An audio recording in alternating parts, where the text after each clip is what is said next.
Welcome students. Nikhar here from Fatma Teachers Training College Ranchi. Students, जैसा कि आप जानते हैं हम लोग लगातार अभी शिक्षा मनोविज्ञान विषय के अलग अलग टॉपिक्स पे डिस्कस कर रहे हैं।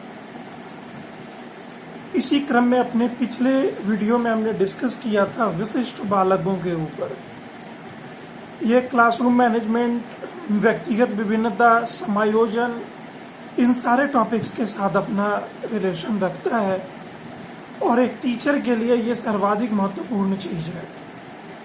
आपके क्लास में जो स्टूडेंट्स आपके सामने बैठे होंगे उनमें से कौन क्या है, कैसा है, इस चीज़ की जब तक पूरी जानकारी आपके पास नहीं होगी तब तक आप एक कुशल शिक्षक नहीं बन सकते हैं। तो ये आपके लिए प्रैक्टिकल यूज का एक टॉपिक है। तो आज हम लोग इस क्रम में डिस्कस करने वाले हैं पिछड़े बालकों के ऊपर, बैकवर्ड चाइल्ड के ऊपर। पिछले अंक में हमने डिस्कस किया था गिफ्टेड चाइल्ड के ऊपर। तो गिफ्टेड चाइल्ड के बारे में हर एस्पेक्ट से हमने डिस्कस किया है, कैसे उनके शिक्षा की व्यवस्था होनी चाहिए, उनकी क्या समस्याएं होती हैं, उनको कैसे आइडेंटिफाई किया जा सकता है। ठीक उसी तरीके से हम लोग आज इस टॉपिक को डिस्कस करेंगे। ये टॉपिक शिक्षण प्रशिक्षण में प्रत्येक स्तर पर समान रूप से उपयोगी है। तो मेरा निवेदन है कि आप इसे ध्यान से सुनेंगे और समझने का प्रयास करेंगे। देखिए, जनरली देखा गया है ऐसा है कि प्रत्येक कक्षा में एक दो बच्चे ऐसे जरूर होते हैं जो क्लास के जितने भी काम हैं उन सब में रेगुलरली, कंटिन्यूअसली और सक्सेसफुली पार्टिसिपेट नहीं कर पाते हैं। आप जब अपने अध्ययन के समय को याद कीजिए तो आपको भी कुछ ऐसे सहपाठियों का स्मरण होगा, उनका याद होगा आपको कि वो लोग ना तो कंटिन्यू हो पाते थे और ना ही पढ़ाई में बहुत अच्छा कर पाते थे। इसके वजह से क्या होता है, कई बार वो लगातार फेल होने लगते हैं और ऐसा माना जाता है कि अपने बराबर के उम्र वाले बच्चों से, अपने बराबर की योग्यता वाले बच्चों से वो तुलनात्मक रूप से पिछड़ जाते हैं। यही वजह है कि इनको पिछड़ा बालक या बैकवर्ड चाइल्ड कहा जाता है। मैंने आपको बताया है कि गिफ्टेड चाइल्ड भी अगर अपने समूह में है और समूह की जो एक सामान्य योग्यता है उससे पीछे हो जाता है तो वह भी पिछड़े बालक में शामिल किया जाएगा। तो ये थोड़ी जटिल अवधारणा है, लेकिन सीधा सीधा जो इसका अर्थ है वो आप ऐसे समझिए, जो किसी भी मामले में अपने समान उम्र और आयु वाले, समान गुण वाले बच्चों से किसी भी मामले में पिछड़ापन दिखाता हो वो पिछड़ा बालक कहलाता है। मनोवैज्ञानिक एक हैं जिनका नाम है बर्ट। तो बर्ट महोदय ने इसकी व्याख्या कुछ इस प्रकार से की है कि पिछड़े बालक वह हैं जो आयु स्तर की कक्षा से निचली कक्षा का कार्य करने में असमर्थ हो, यानी उनके एज का जो लेवल है उससे एक क्लास नीचे का काम करने में असमर्थ होते हैं। जैसे मान लेते हैं कोई बालक है जिसकी उम्र 10 वर्ष है और मानकर हम चलते हैं कि वो क्लास 5 में होना चाहिए अपने आयु स्तर की कक्षा के हिसाब से, लेकिन वो क्लास 4 के चीज़ों को भी बनाने में, समझने में अगर असमर्थ हो तो उसे हम पिछड़ा बालक कहेंगे। ये बर्ट महोदय की परिभाषा है। इसके साथ साथ एक और अप्रोच है जो ये कहता है कि अगर किसी की शैक्षिक उपलब्धि, जैसे हम लोग आईक्यू निकालते हैं, बुद्धि लब्धि, वैसे ही शैक्षिक उपलब्धि भी निकाला जाता है। मैं इसी वीडियो में बताऊंगा कि आप कैसे EQ यानी एजुकेशनल कोशेंट को निकालेंगे। तो जिसका EQ, शैक्षणिक उपलब्धि, अगर 85 या उससे कम है तो माना जाएगा कि वह एक पिछड़ा बालक है। इसके साथ साथ और भी विद्वानों ने इसकी परिभाषा दी है, जैसे शोनेल एंड सोनेल के अनुसार पिछड़े बालक उसी जीवन आयु के अन्य छात्रों की तुलना में विशेष शैक्षणिक भिन्नता व्यक्त करते हैं। यानी अपने ही समान के आयु वाले स्टूडेंट्स और बालकों के कंपैरिजन में इनका जो शैक्षिक उपलब्धि है या इनकी जो शैक्षिक योग्यता है वो अलग होता है, अपने आयु वर्ग से थोड़ा भिन्न होता है। सिरिल बर्ट ने इसकी परिभाषा दी है। सिरिल बर्ट के अनुसार पिछड़ा बालक वह है जो अपने विद्यालय जीवन के मध्य में अपनी कक्षा से नीचे की कक्षा के उस कार्य को नहीं कर सकता है जो उसकी आयु के बालकों के लिए सामान्य कार्य है। यानी जो काम उसके क्लास के स्टूडेंट्स आराम से कर लेते हैं, वह भी एक क्लास नीचे के काम को, उस काम को करने में भी ये असमर्थ होता है। तो अब आप बेहतर तरीके से समझ चुके होंगे कि पिछड़ा बालक किसे कहते हैं।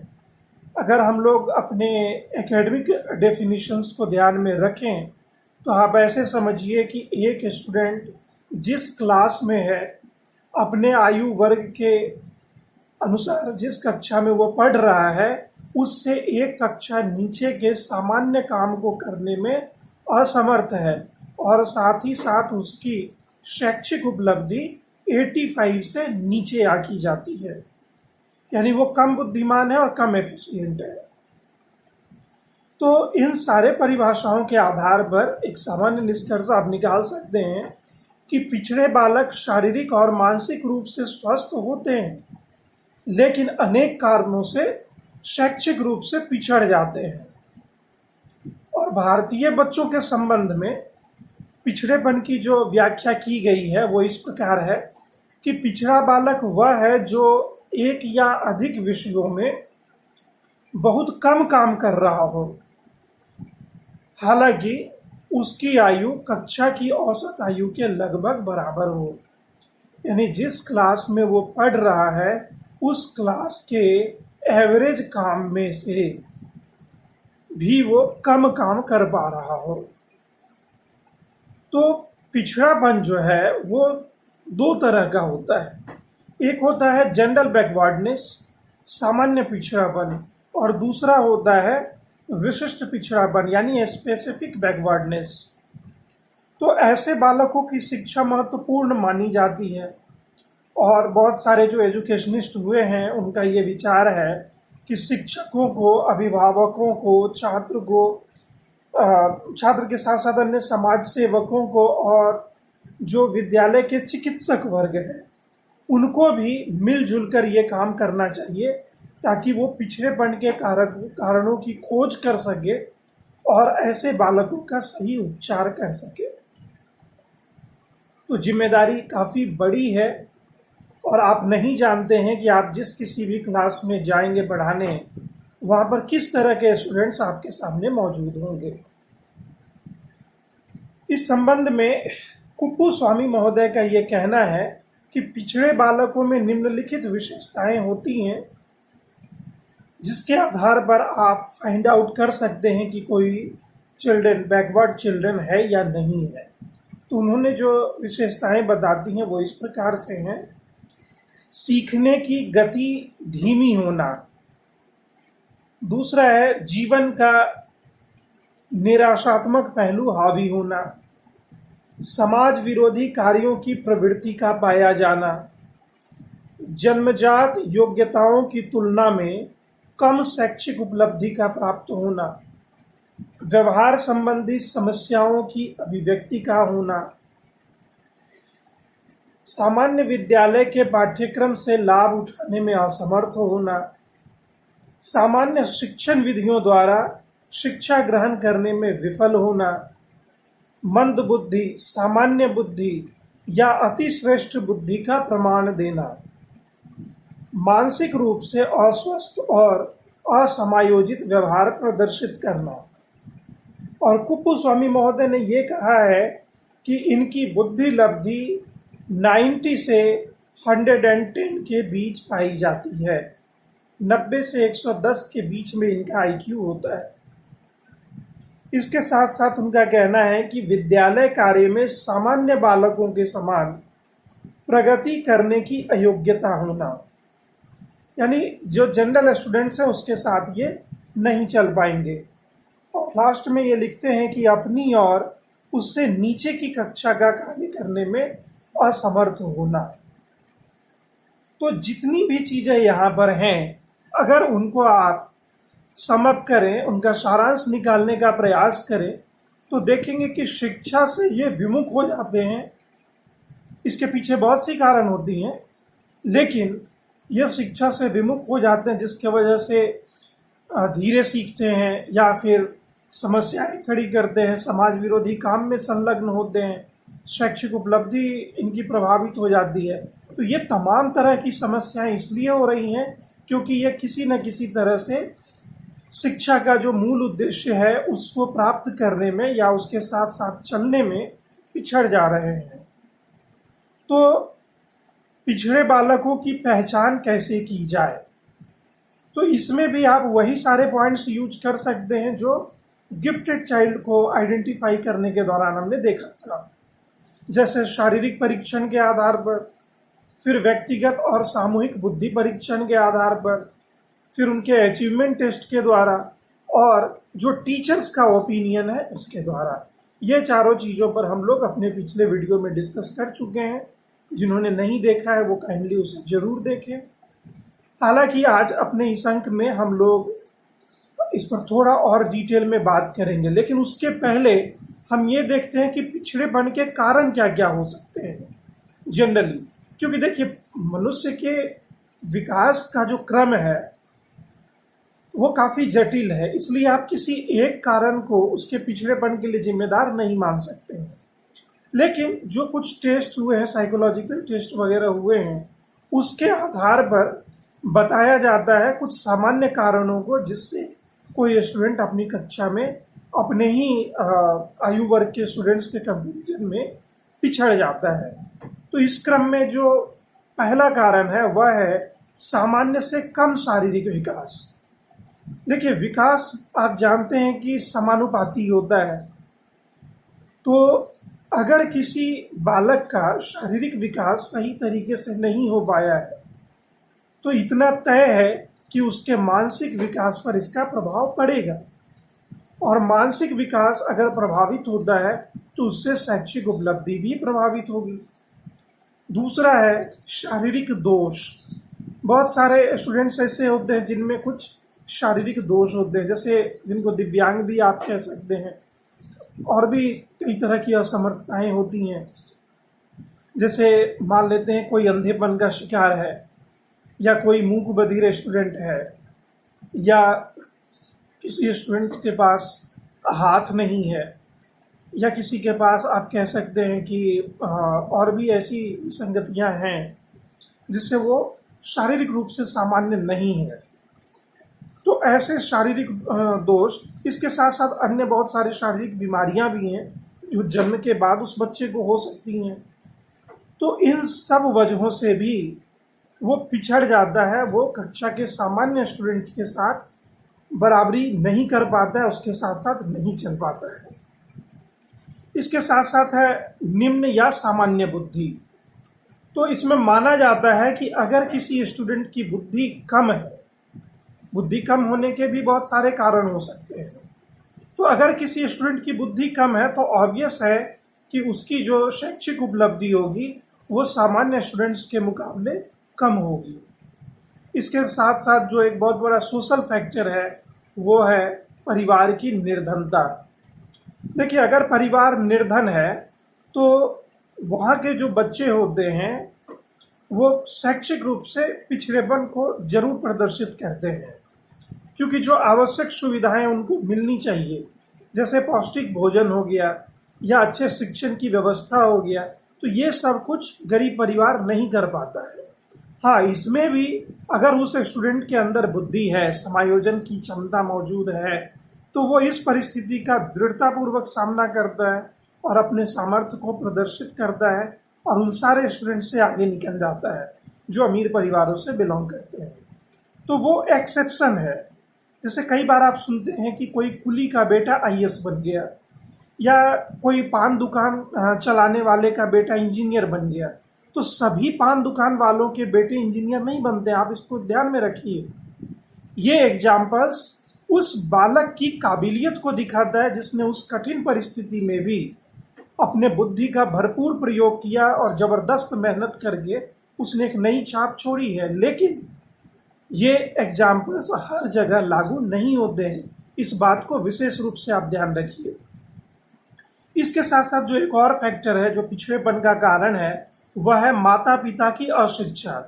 देखिए, बहुत सारे समुदाय में ऐसा देखा गया है कि माता पिता अगर शिक्षित नहीं है तो वो शिक्षा का महत्व नहीं जानते हैं, और अगर शिक्षा का महत्व माता पिता ही नहीं जानते हैं तो वो वैसी रुचि नहीं दिखाते, और बालकों का सहज स्वभाव होता है शिक्षा से भागने का। तो ये परिस्थितियाँ उनको हेल्प करती हैं। या फिर कई बार ऐसा भी देखा गया है कि बहुत सारे स्टूडेंट्स ऐसे हैं जो विद्यालय में अच्छा नहीं कर पाते हैं, लेकिन उनके माता पिता चूंकि अशिक्षित हैं, इसलिए वो समझ नहीं पाते कि हमारा बच्चा स्कूल तो जा रहा है लेकिन कर क्या रहा है। तो ये दोनों ही परिस्थितियां बच्चे के पिछड़ेपन में सहायक हो जाती हैं, उनको पिछड़ा बनाती हैं। इसके साथ साथ एक और कारक है, वो है माता पिता की बुरी आदतें। अगर किसी के माता पिता आपस में झगड़ते हो, घर में कलह रहता हो, या नशे का सेवन करते हो, या कह सकते हैं आप किसी अनुचित व्यवसाय में संलग्न हो, बहुत सारी चीज़ें हो सकती हैं। तो इन सारे चीज़ों का प्रभाव बालकों की मानसिकता पर पड़ता है, और कहीं ना कहीं वो डिस्ट्रैक्ट होते हैं, पढ़ाई से विमुख होते हैं, और शिक्षा में पिछड़ापन दिखाना शुरू करते हैं। और सबसे लास्ट जो सामान्य कारक है वह है विद्यालयों का दोषपूर्ण संगठन।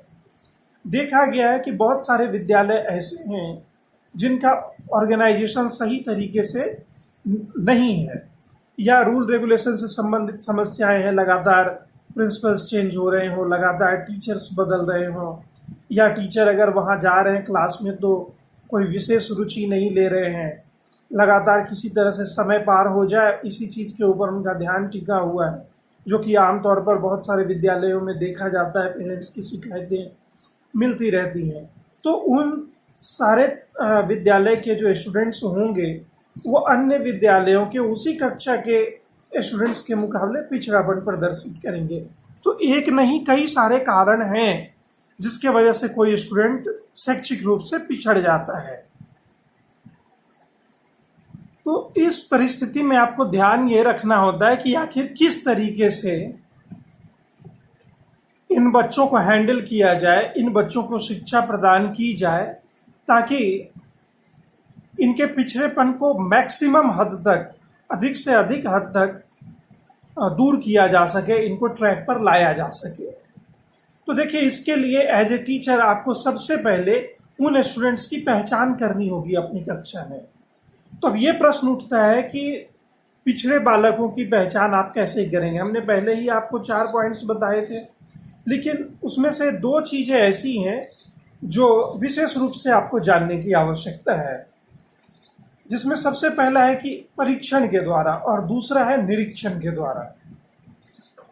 बाकी चीज़ों पर हम लोग पहले डिस्कस कर चुके हैं, इसको थोड़ा डिटेल में आज हम देखते हैं, क्योंकि यहाँ इस टॉपिक में इसे डिटेल में देखने की जरूरत है। देखिए, आईक्यू जब हम निकालते हैं तो हम क्या करते हैं, किसी स्टूडेंट का जो मानसिक आयु है उसको ऊपर में लिखते हैं, उसके नीचे यानी बटे में भिन्न के स्वरूप में इसको निकाला जाता है। तो मानसिक आयु बटा वास्तविक आयु गुना 100, और जो हमारा आउटकम होता है वो आईक्यू होता है। इसके बाद हम ईक्यू निकालते हैं, और ईक्यू स्पेशली निकाला जाता है शैक्षिक रूप से पिछड़े स्टूडेंट को आइडेंटिफाई करने के लिए। तो ईक्यू यानी एजुकेशनल कोसेंट हम कैसे निकालेंगे, तो इसका फार्मूला भी आईक्यू के फार्मूला जैसा ही है। इसमें educational age by chronological age multiply by 100 करेंगे आप, यानी शैक्षिक आयु बटे वास्तविक आयु गुना 100। मान लेते हैं कि कोई स्टूडेंट ऐसा है जो 10 वर्ष का है, ठीक है। और वो स्टूडेंट हिंदी में अपना मानसिक आयु दिखा रहा है 6 वर्ष। वो स्टूडेंट किसी और पेपर में मान लीजिए अंग्रेजी में अपना मानसिक आयु दिखा रहा है 8 वर्ष। तो जो शैक्षिक आयु निकाला जाता है वो जनरली एक से अधिक विषयों का औसत निकाला जाता है। कुल मिलाकर मैं यहाँ पर 2 ही सब्जेक्ट के एग्जाम्पल के तौर पर आपको बता रहा हूँ, लेकिन आप देखेंगे जैसे जिस कक्षा में आप निकालना चाह रहे हैं वहां पर अगर 5 विषय पढ़ाई होती है तो 5 विषय में उसका जो मानसिक आयु है उसको आप लिखेंगे और उसका औसत निकालेंगे।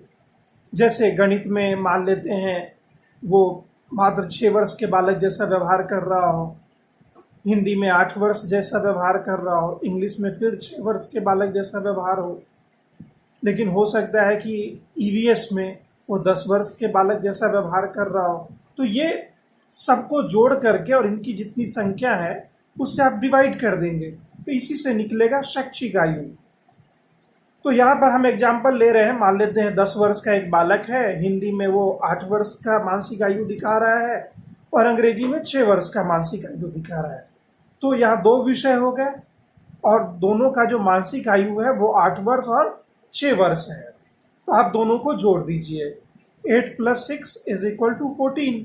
और इसको चूंकि 2 विषय है तो एवरेज निकालने के लिए 2 से डिवाइड करेंगे, तो आप 2 से इसको डिवाइड कर दीजिए। तो ये जो शैक्षिक आयु निकला ये निकला 7। और वास्तविक आयु कितनी थी? 10 वर्ष। तो एजुकेशनल कोशेंट के फार्मूला अनुसार शैक्षिक आयु बटे वास्तविक आयु गुना 100, यानी 7/10 गुना 100।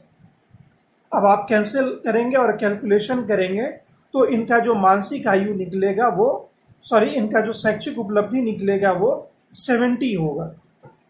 70 85 से कम है। मैंने अभी आपको बताया कि 85 से नीचे अगर किसी का एजुकेशनल कोशेंट आता है, शैक्षिक उपलब्धि 85 से नीचे आता है, तो इसका मतलब है कि वो पिछड़ा बालक है। तो जिस बालक का हमने अभी निकाला एग्जाम्पल के तौर पर, ये बालक पिछड़ा हुआ बालक माना जाएगा। तो ये तो था टेस्ट के द्वारा निकालना, परीक्षण के द्वारा। दूसरा है निरीक्षण यानी ऑब्जर्वेशन के द्वारा निकालना। तो ऑब्जर्वेशन के द्वारा जब हम आइडेंटिफाई किसी स्टूडेंट को करेंगे तो कुछ सर्टेन क्वेश्चंस हमारे पास, क्वेश्चनेयर हमारे पास होना चाहिए और उसके आंसर जो हमें मिलेंगे उसके आधार पर हम पता कर सकते हैं कोई बालक पिछड़ा बालक है अथवा नहीं है। जैसे मैं एग्जाम्पल के लिए बता रहा हूँ, ये क्वेश्चनेयर आप बना सकते हैं, केवल इसकी रिलायबिलिटी और वैलिडिटी आपको ध्यान में रखनी होगी। जैसे पहला क्वेश्चन है कि बालक का ध्यान पाठ पर है या कहीं अन्य स्थान पर है।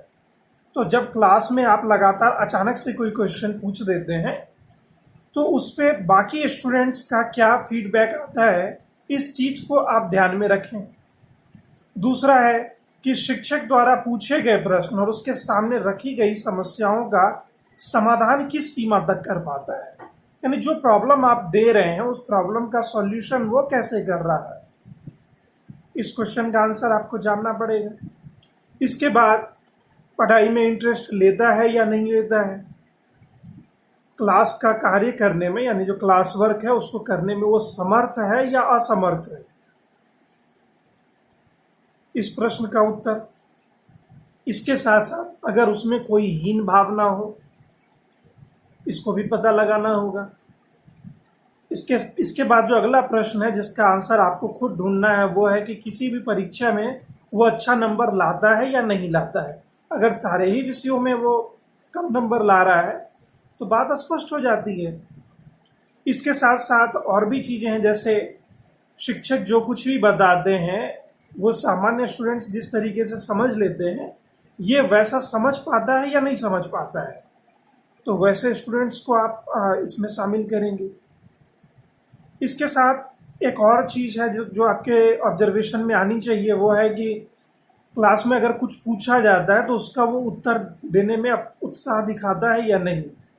एनर्जेटिक होकर अगर वो आंसर नहीं दे रहा है, रिप्लाई नहीं दे रहा है टीचर के क्वेश्चंस का, तो आप मान सकते हैं कि वो पिछड़ा हुआ बालक है। इसके साथ साथ है कि अगर वो इनडिसिप्लिनरी बिहेवियर दिखा रहा है, अनुशासनहीन व्यवहार प्रदर्शित करता है, क्लास में बिना मतलब का वाद विवाद क्रिएट करता है।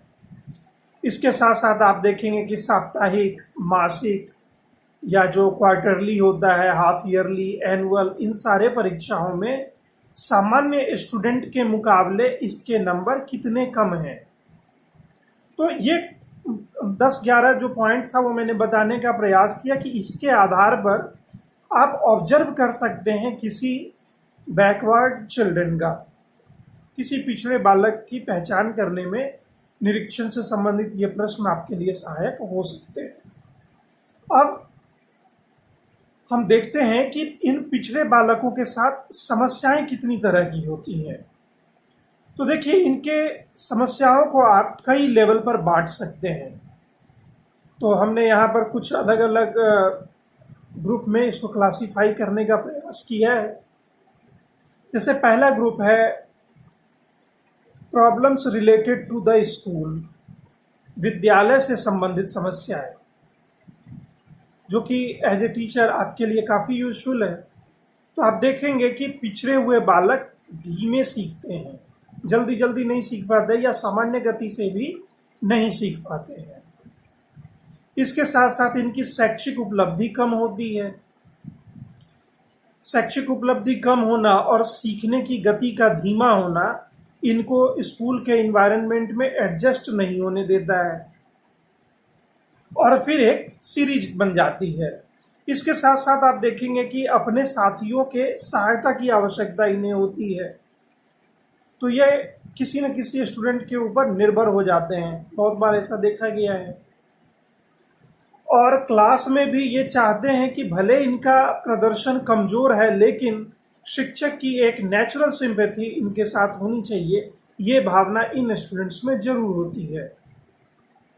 और सबसे अंत में आप देखेंगे कि विद्यालय के लिए ये कई बार समस्याएं बन जाते हैं, लेकिन इनके ऊपर विशेष ध्यान देने की आवश्यकता है क्योंकि ये नीडी स्टूडेंट्स हैं।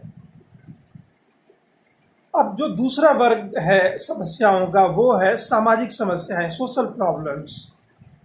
तो ऐसे स्टूडेंट जो बैकवर्ड चिल्ड्रन होते हैं ये आगे चल करके समाज में अच्छे तरीके से समायोजित नहीं हो पाते हैं। ये समाज से अपने आप को काट कर रखते हैं बड़े हो जाने के बाद और काफ़ी कम दोस्त बनाते हैं ये लोग। उसके साथ साथ एक अन्य समस्या आती है कि ये कभी भी नेतृत्व का गुण नहीं दिखाते। तो ये प्रॉब्लम सोसाइटी का प्रॉब्लम बन जाता है। पहले ये आपके स्कूल में था, आप अगर इसको सुधार नहीं कर पाए या इसके लिए आपने कोई एफर्ट नहीं किया तो फिर ये सोशल प्रॉब्लम के रूप में कन्वर्ट हो जाता है। इसके साथ साथ आप देखेंगे कि समाज के व्यक्तियों से ये हमेशा सहानुभूति की अपेक्षा रखते हैं, यानी कुल मिलाकर इन्होंने अपने व्यक्तित्व को दबा दिया है, डिप्रेस कर दिया है। इसके साथ साथ आप देखेंगे चूंकि डिप्रेस कर दिया इन्होंने अपने स्वभाव को, अपने पर्सनैलिटी को, तो ये डिप्रेशन के शिकार भी होते हैं। बहुत बार ऐसा देखा गया है। हालांकि डिप्रेशन के बहुत सारे कारण हैं, लेकिन यह भी एक कारण है जिसका जन्म विद्यालय में होता है और विद्यालय में इसका उपचार ना हो पाने की वजह से ये गंभीर सामाजिक समस्या बन जाता है। इसके साथ साथ देखेंगे कि बहुत बार ये समाज विरोधी लोगों के साथ आसानी से घुल मिल जाते हैं क्योंकि इन्हें थोड़ी सी अगर सांत्वना दे दी जाए, थोड़ा सा सिंपैथी दिखा दिया जाए तो ये सही और गलत का फर्क भुला देते हैं। तो समाज विरोधी लोग इन्हें आसानी के साथ उपयोग कर लेते हैं। आप देखिएगा कि जो युवा भटके हुए युवा कहलाते हैं, आप देखिएगा कि जनरली इन्हें सिंपैथी की आवश्यकता होती है जो न परिवार से मिला न समाज से मिला, और ऐसे ही अवसरों की ताक में समाज विरोधी तत्व तो बैठे होते हैं और ये लोग इनके सॉफ्ट टारगेट बन जाते हैं। इसके साथ साथ आप देखें कि जब भी समाज की मुख्य धारा की बात होती है तो ये अपने आप को हीन मानते हैं या अपने आप को समाज की मुख्य धारा से कटा हुआ महसूस करते हैं। तो ये सोशल प्रॉब्लम था। इसके साथ साथ जो तीसरा कैटेगरी हमने बनाया है पिछड़े बालकों के समस्याओं का वो है इमोशनल प्रॉब्लम, यानी कि संवेगात्मक समस्याएं। इसमें देखते हैं क्या क्या है। जैसे पहला है कि पिछड़े बालकों में शैक्षिक असफलता के कारण हीन भावना उत्पन्न हो जाती है।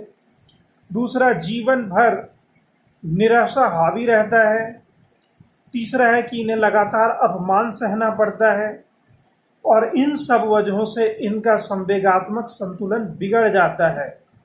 और आप जानते हैं कि इसकी जो हाइट है, यानी कि आप कहिए ये समस्या सबसे गंभीर किस रूप में सामने आती है? ये समस्या इन बालकों को किसी भी कार्य में मन नहीं लगाने देती है।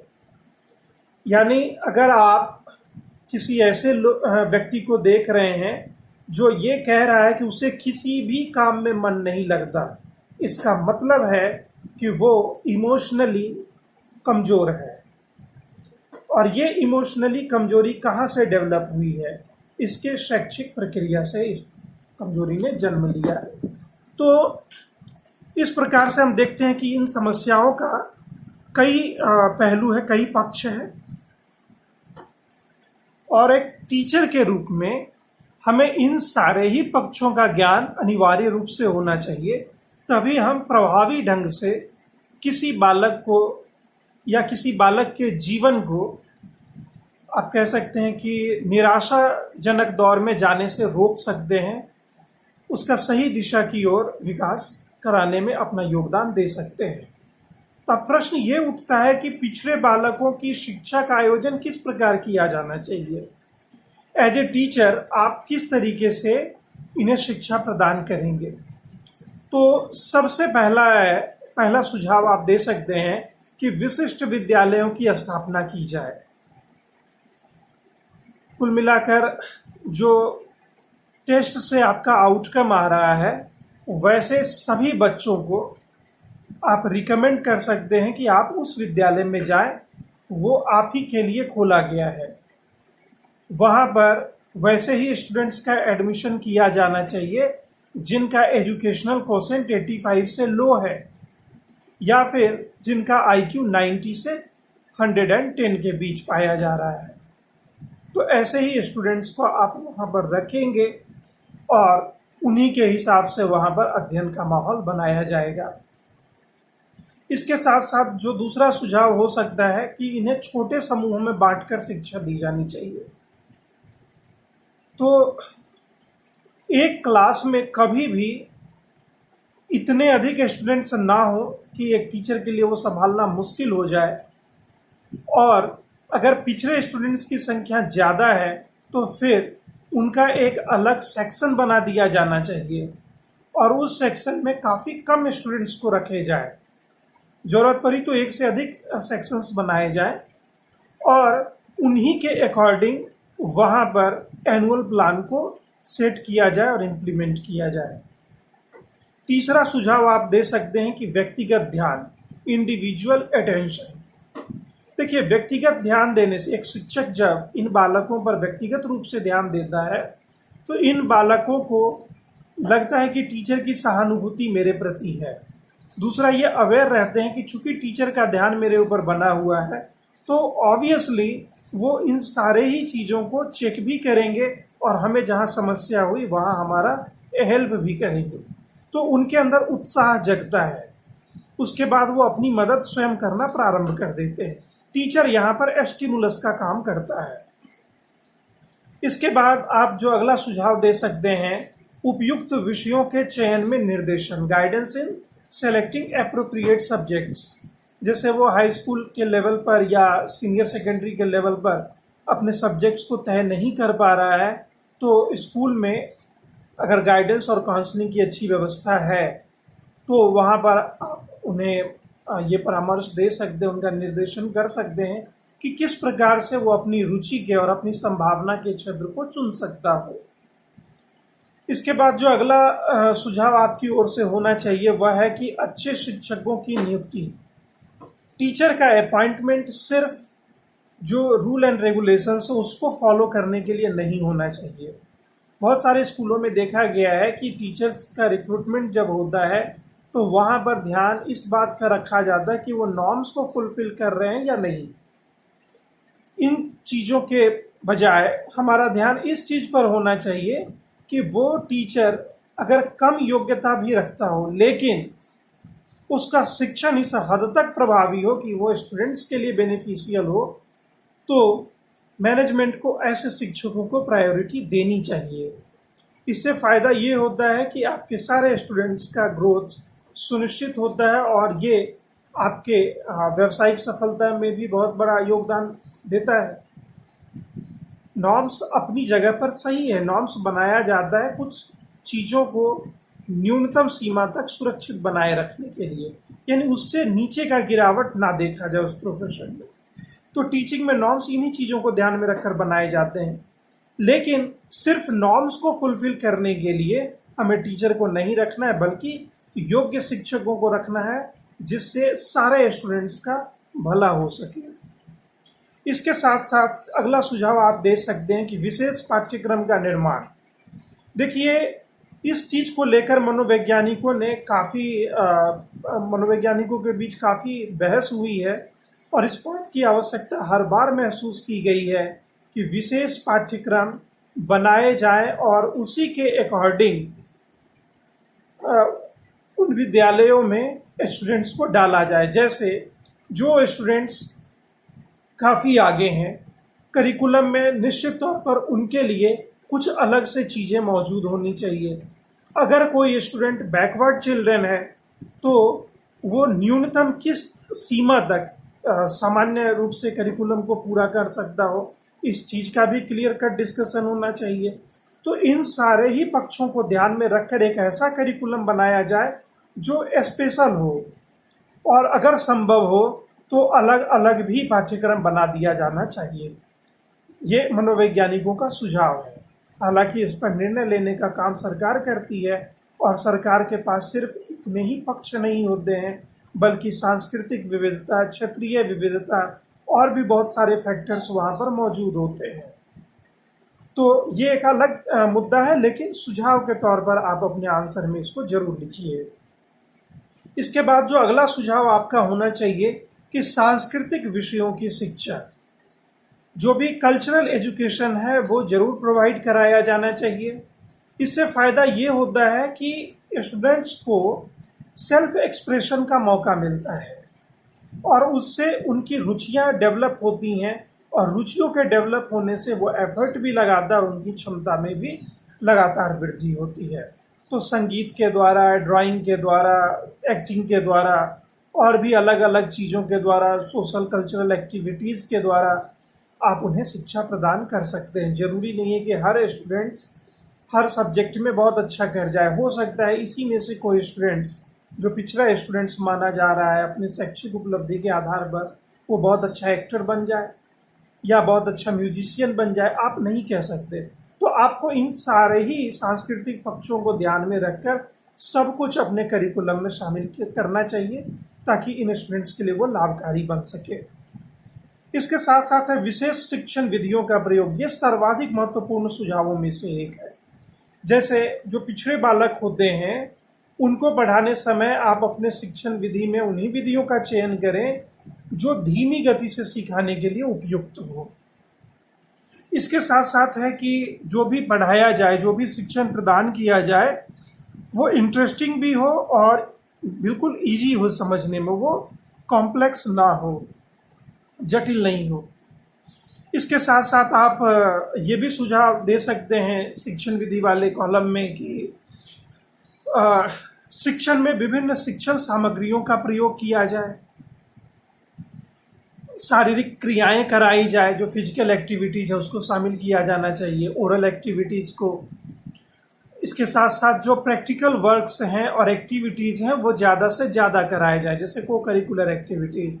तो हर चैप्टर को को करिकुलर एक्टिविटीज़ के द्वारा पढ़ाया जा सकता है और ये बैकवर्ड चिल्ड्रन के अपलिफ्टमेंट में काफ़ी योगदान देता है।